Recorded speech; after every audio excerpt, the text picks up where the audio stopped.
Nii et kui 2 inimest mööduvad, siis olukorda kontrollitakse rangelt.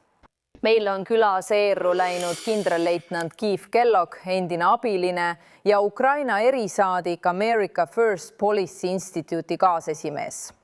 Kindral, on alati hea teid meiega siin näha. Suur aitäh, et olete siin meiega. Seejuures ütleb selle juhi avaldus, et nad on otsusekindlad. Nad võtavad kontrolli Hormuzi väina üle.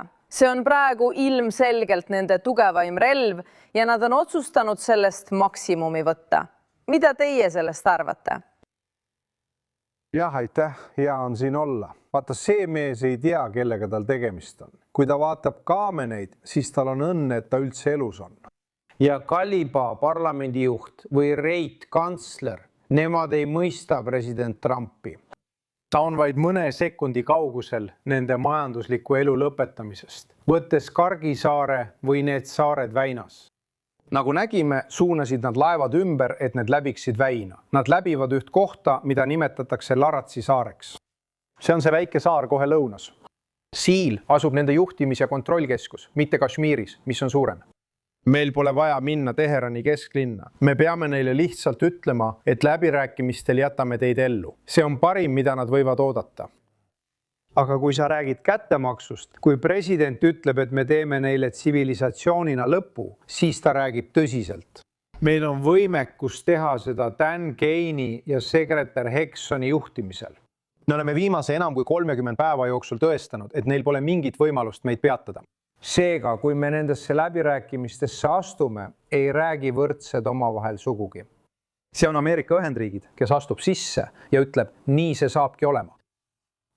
Ajalugu on tõestanud, et meie oleme need, kes domineerivad. Võim, me saame seda tulevikus teha. Tagame, et sa saad sellest aru.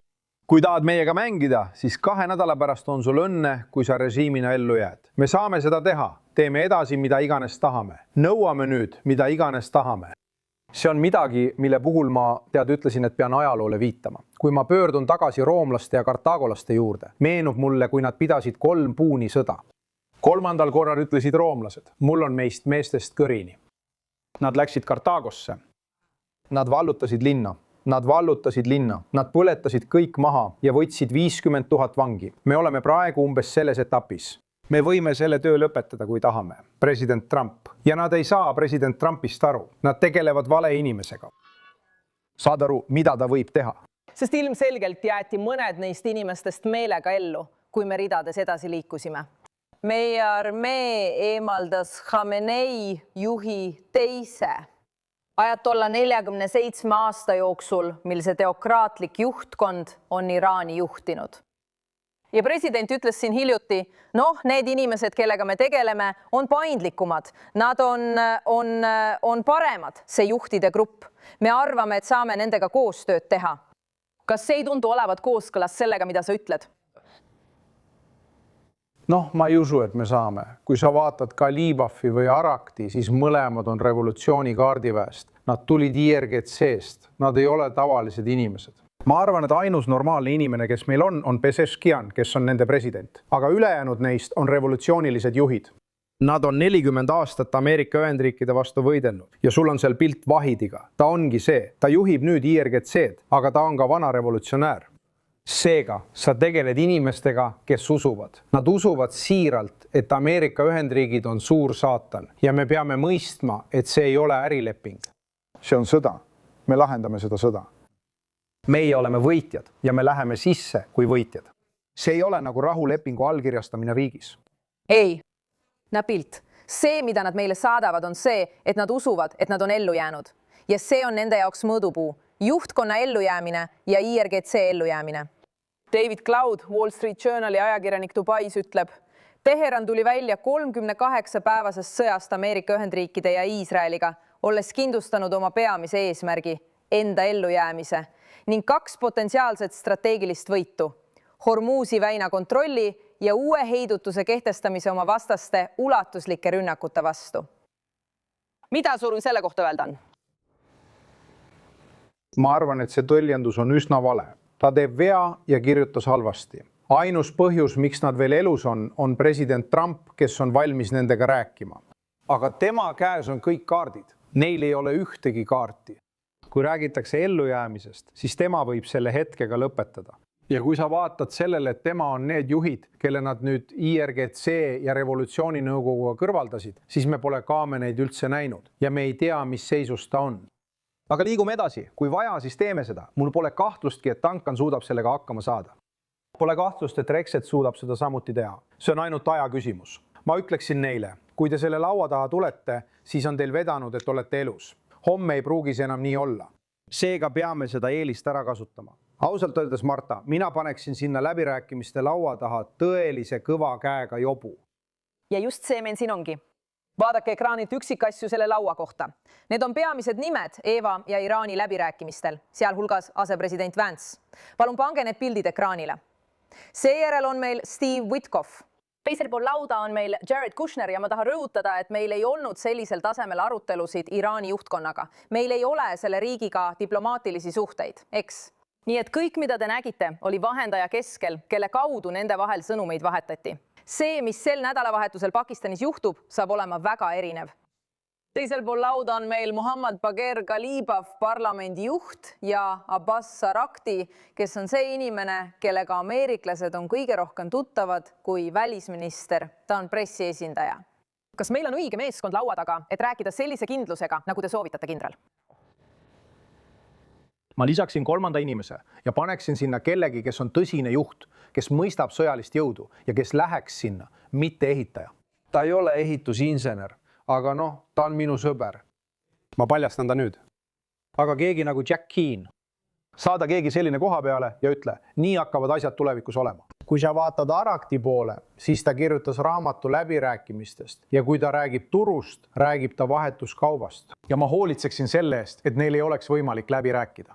Neil on õnne, et nad on veel elus ja me nõuame, meie juhime ja kontrollime olukorda. Me võime nõuda, mida tahame ja peame seal väljas tegutsema. Nad ei võida seda sõda mitte mingil juhul ja ma arvan, et fakt on see, et me lasime neil proovida Hormuzi väina avada ja lasime neil ellu jääda. Nad ei saa sellega hakkama. Nad teevad seda ainult sellepärast, et neil on vedanud. Nii et siiani tead, me ei tea, mis on iga poole jaoks viimases versioonis kirjas. Me teame, et rikastamise osas usuvad nad, et neil on riigina õigus rikastada. Nad usuvad samuti, ma intervjueerisin president Pesachkinit mõned kuud tagasi ja ta ütles, meil on õigus rikastada uraani ja me ei rikasta seda relvatasemele. Me rikastame kuni selle tasemeni, mille rahvusvaheline aatomienergiaagentuur RAEA on meil lubanud ja sellepärast me põhimõtteliselt sellel tasemel ka püsime. See ongi tema argument. Sest see ongi see, mida me saame kasutada omamoodi jõuna maailma laval, et hoida seda taset vaid veidi allpool relvataset. Mida sa selle kohta ütled? Ma saan aru, et ta on Iraani president, aga tegelikult ta ei tea, mis toimub. Neil ei lubatud omada relvatasemel materjali, vabandust. JCPOA raames võisid nad rikastada kuni 3,67%, kuid nad ületasid selle. Iga kord, kui jõuad 20% või rohkemani, liigud relvataseme poole. Ja me teame, meil on üsna kindel teadmine, et nad rikastasid uraani 60, isegi 80%. Nad püüdlevad relvakõlbliku taseme poole. Oma piiri- ja raketilaevastikuga liikusid nad kuhugi. Me hoiame ära nende jõudmise tuumarelva võimeni meie vastu. Kõik teadsid seda, president samuti ja meie ka. Seetõttu ta eemaldus JCPOA-st. Kindral, ma küsin, Üks põhjustest. kuidas avaldub sõjaline kohalolek tänavatel? Kui nad tulevad sellele koosolekule ja ütlevad, ei, teate, me oleme sees. Me kontrollime väina, võtame 1–2 miljonit dollarit iga läbipääsu eest. Meil on veealused miinid. Me teame, et nad tabasid meie varustust, kuid meil on endiselt sügaval maa sees raketisilod, kus saame tulistada rakette ükskõik millise laeva või teie inimeste pihta, kui nad maanduvad Kargisaarele. Mida teil on öelda? Ma ütleksin selle laua taga selgelt välja. Kui teete midagi sellist, on kõik läbi. Me teame, kus te olete ja kus te elate. Me tuleme teie järele ja teil pole enam suurt armeed. Sellega tegeleme ka. Me võime võtta Kargisaare, 5 saart väinas, Kashmir saare ja Larachi saare. Me lihtsalt hoolitseme selle eest, et sinna sisse pääseksime ja anname neile sellest teada. See ei ole läbirääkimisteks avatud. asi on selline, me ütleme neile, mida me teeme ja nemad suunavad liikluse ümber väina kaudu, et tuua see Iraanile lähemale. Vana läbipääs oli rohkem lõunas. Õige, sõbralikumad tsooni lähedal. enam mitte. me suunasime liikluse ümber nagu pidime. rajad ei ole enam seal. Nad suunavad ümber. Vabalt navigeerida. ma arvan, et kui maksad, siis nad viivad sind miinidest mööda. Kas see on nii? Väga kiiresti, härra, kui võimalik. Jah, meil on võimekus, jah, ma saan selle teada droonide abil, allveedroonide või miinijahtijate laevadega. me saame seda teha, aga hoiatan kohe, et kui mõni naftatanker või laev hävitatakse, siis teeme nagu Ronald Reagan. Saadame laevadele saatjad ja tagame, et makse saab tehtud. ma palun seda. Siis ütle neile, me oleme täna elus selle tõttu. Homme oled surnud, kui rikud seda. Olulised läbirääkimised on ees ootamas Pakistanis ja me pole veel rääkinud Iisraelist ega Liibanonist, aga sellest räägime hiljem saates. Kindral Kellogg, suur tänu!